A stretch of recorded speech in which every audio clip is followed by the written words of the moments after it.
Hello and welcome you all in the course of Probability and Statistics. I am your instructor Hardik Joshi. Today we should learn about student T distribution and more precisely third application of the T distribution.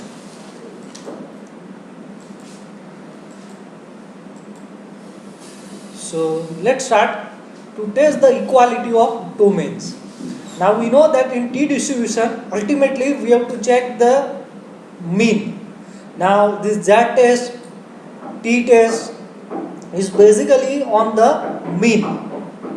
Now in the second application, we have to consider the two population where both are independent. Whereas in this third application, the population, that is x1 is corresponding to first population, y1 is corresponding to the second population.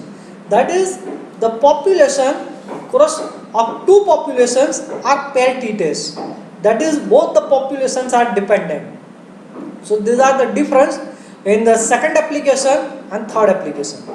In second application, the two observations are independent, whereas in third application, two observations are dependent. That's why it is known as the pair T test.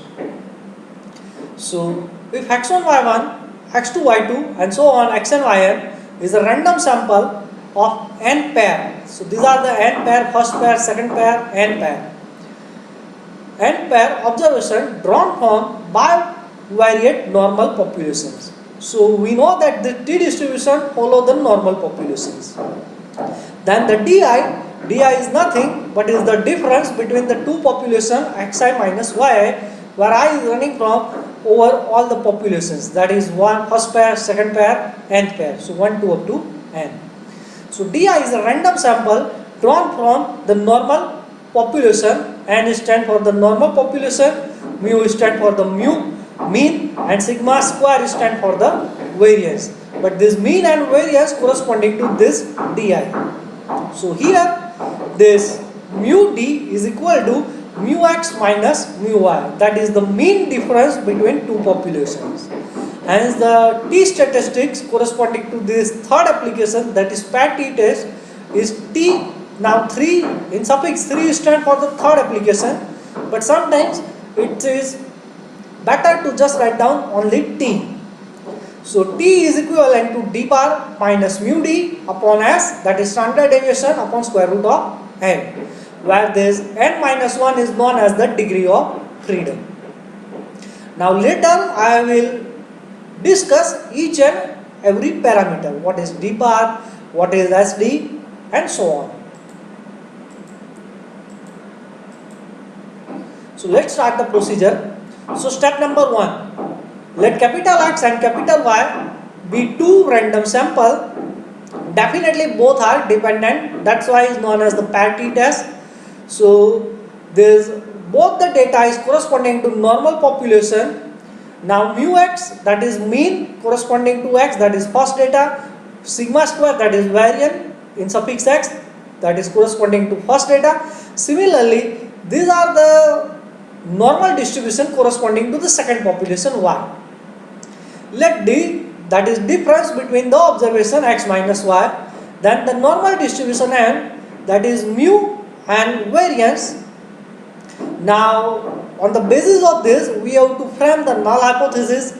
Null hypothesis, remember on the basis of this, so these are corresponding to mean, equality of mean.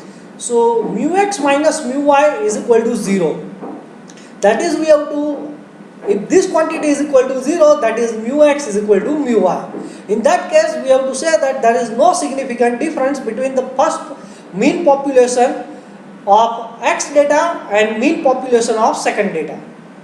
That's why we have to assume this mu d, that is mean is equal to 0. And if mean is equal to 0, that is this both quantity, mean corresponding to population x and mean corresponding to population y are equal. So these are the null hypotheses. In the against of this, we have to define the alternative hypothesis. The first one, this mu, that is mean, is not equal to 0. That is a two-sided alternative test, whereas there are one-sided alternative tests also we have to consider. So mu d is greater than 0, mu d is less than 0. So these are the step number 1. Step number 2. On the basis of the data, we have to collect the sample.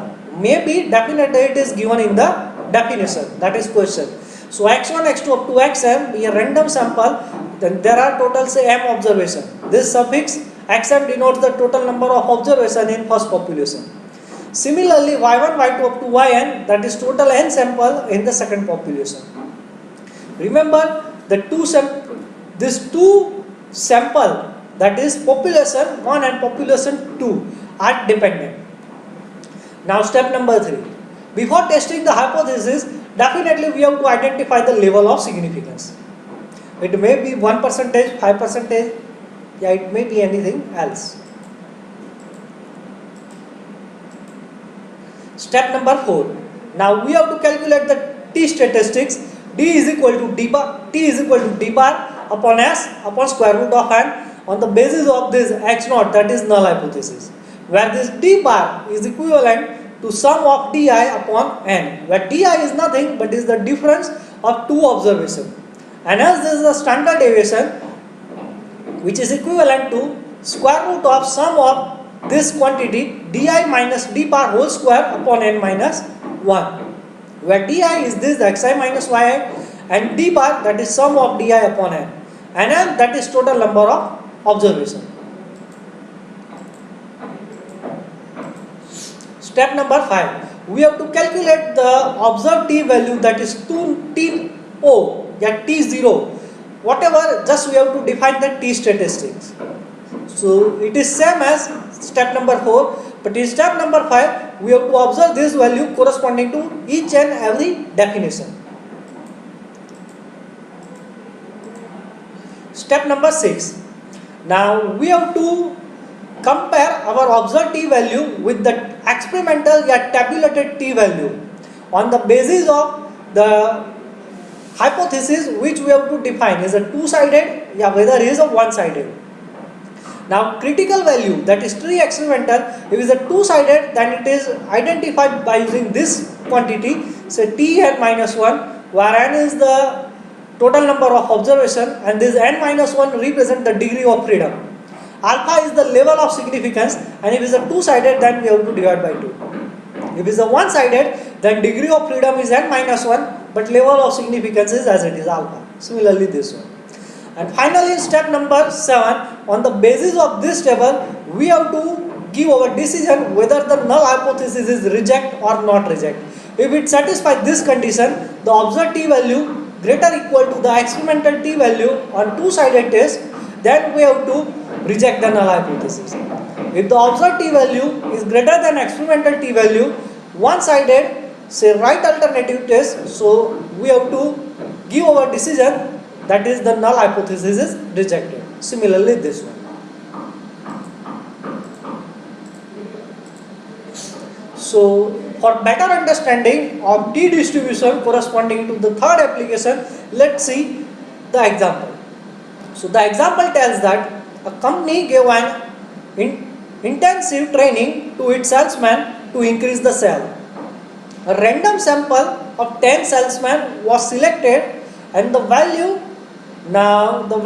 is given in the lakh, that is in rupees, of their sales per month, made before and after the training, recorded in the following table. So the data is observed on 10 samples, that is these are the first salesman, second salesman, and so on. These are the 10 salesmen. Now the data is reported before the training given to salesman and after the training given to the salesman. Now before the training, it is observed that the first salesman sells 15 lakhs. After training, now there is significant lie, say 70 lakh. Similarly salesman 2, before the training, the data tells that 22 lakh, after training 23 lakh, and similarly and so on. Now we check that test whether there is any increase in mean sales at 5% level of significance. That is, we have to check after given the training to the salesman. Now there is a significant rise in the mean cell at 5% level of significance.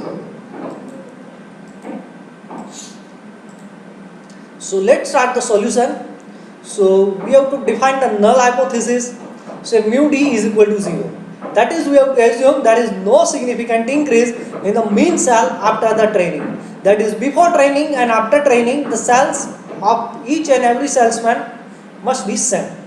On the basis of this, we have to define the alternative hypothesis, but the question tells that now check whether the cells is rise after the training given to the salesman. That's why we have to consider one-sided right test.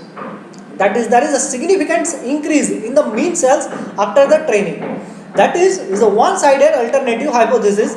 More precisely, is a one-sided right tail test. That's why we have to assume H1 is mu d is greater than 0.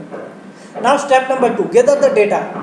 The experiment is observed on the 10 salesmen, so n is equal to 10.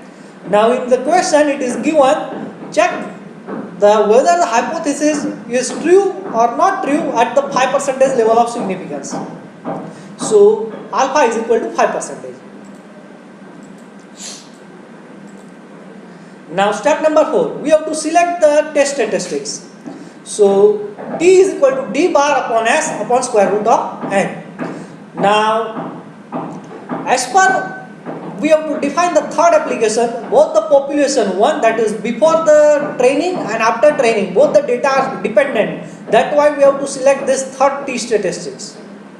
Now 10 minus 1, 10 is total observation. So we know that degree of freedom, that is mu is equal to n minus 1, so is 9. Now step number 5, we have to calculate this T statistics. For that we have to find out each and every parameter, that is D bar, S and so on. So let X denote the cells before training and Y denote the cells after training. So we have to write down say salesmen, so 1, 2, 3 up to 10. Now Xi, these are X denote the before training, cells before the training. So this information is given in the definition, just we have to copy paste. Now Yi, so again this information, that is after the cells. Now this information is also given in the question. Now we have to find out Di, that is Yi minus Xi, that is nothing but difference. So 17 minus 15, so 2, 23 minus 22, 1, so on, 11 minus 16, so minus 5. We have to find out sum of this column, that is sum of Di is 20. Now next, Di minus D bar. So we have to find out, say Di minus D bar corresponding to this column. And at the last we have to find out the square of this particular column. So we have to get the sum of Di minus D bar is 0 and sum of Di minus D bar square, that is sum of this column is 140.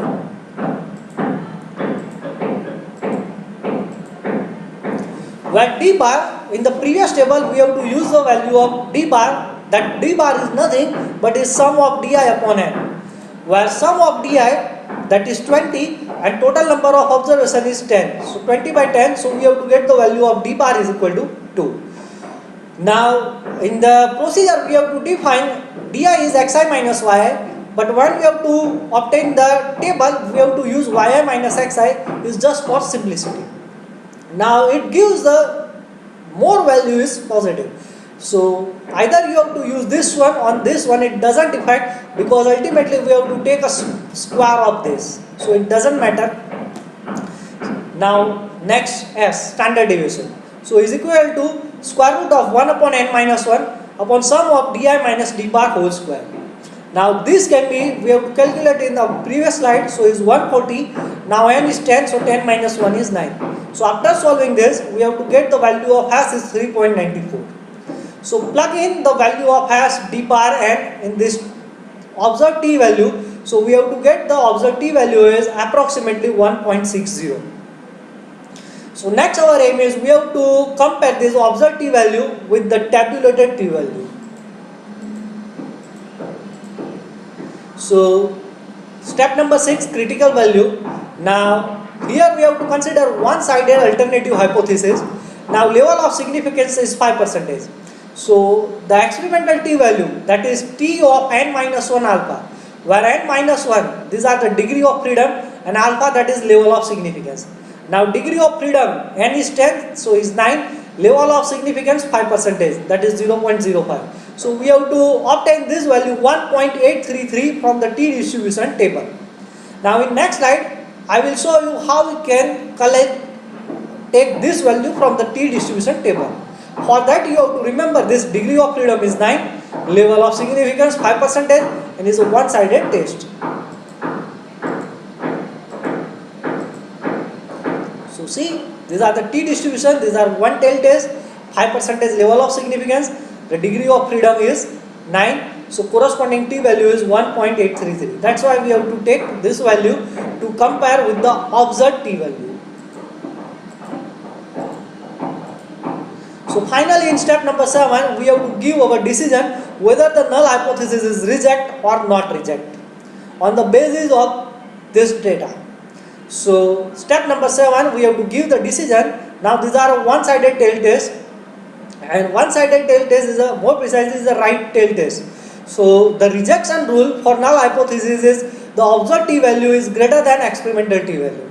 But in our case, the observed T value we have to obtain is 1.6052, whereas the experimental T value is 1.833. So definitely 1.6, that is observed T value is less than experimental T value. So it's totally opposite of this. That is, the null hypothesis is not rejected.